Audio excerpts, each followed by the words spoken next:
qomatlari kelishgan 17-18 yoshdagi bir navqiron yosh yigitni qonini ichsangiz sog'ayasiz.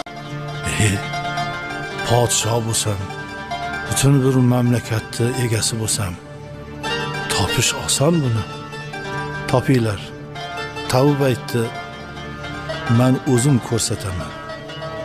Kerakli bo'lgan yigitni. Vazir bilan birga mamlakatda aylanib yigit qarashdi. Bir dehqonning yagona o'g'lini mana shu bola bo'ladi. Bolani olib kelishdi. Chiroyli kelishgan yigit. Ota-onasini ham chaqirib olib kelishdi. Podsho aytdi, ota